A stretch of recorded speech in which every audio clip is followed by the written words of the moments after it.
लोक जनशक्ति पार्टी रामविलास एक बड़ी सभा का आयोजन करने जा रही है और ये शुरुआत मानिए, इसको कहीं ना कहीं एक शंखनाद मानिए विधानसभा चुनाव को लेकर।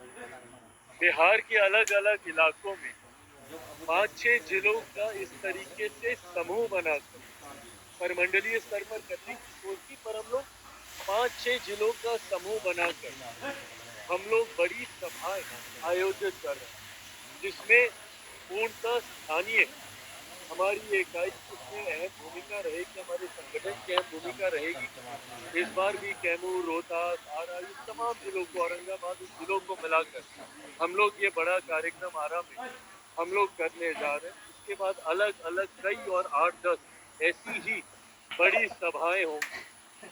मैं कहां से विधानसभा का चुनाव लड़ूंगा नहीं लड़ूंगा, जैसा मैंने कहा, ये तमाम विषयों पर चर्चा चल रही है। अंतिम मोहर इस पर पार्लियामेंट्री बोर्ड की तरफ से ही लगेगी। पर जो लोग मेरे विधानसभा के चुनाव लड़ने को लेकर ये भ्रम फैला रहे हैं मेरे ही गठबंधन के भीतर, मैं पुनः इस बात को दोहराता हूं कि अगर मैं विधानसभा का चुनाव लड़ूंगा, उसके पीछे की सोच अपने पार्टी के स्ट्राइक रेट को मजबूत करना होगा, गठबंधन को मजबूती देना होगा। और ये पहली बार ऐसा नहीं है कि मैं ही कुछ ऐसा अनोखा प्रयोग करने जा रहा हूँ। अलग अलग समय पे आपने देखा भारतीय जनता पार्टी, कई बड़े दल भी अपने राष्ट्रीय स्तर के नेताओं को विधानसभा का चुनाव लड़वाते हैं। लोकसभा में भी हम लोगों ने देखा, कैबिनेट मिनिस्टर्स ने अलग अलग समय पे विधानसभा के चुनाव लड़ने का काम किया। उसके पीछे की सोच अपने कार्यकर्ताओं में उत्साह लाने की होती है, गठबंधन और अपनी पार्टी के स्ट्राइक रेट को बेहतर करने की होती है।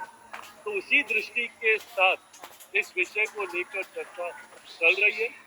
जो लोग गठबंधन के भीतर दरार डालने की सोच के साथ भ्रमित करते हैं कि भैया मैं आ रहा हूं और मेरी कुर्सी के ऊपर निगाह है, कतई ऐसा नहीं है। कुर्सी भी स्थिर है, इस बात को विश्वास के साथ मानकर रख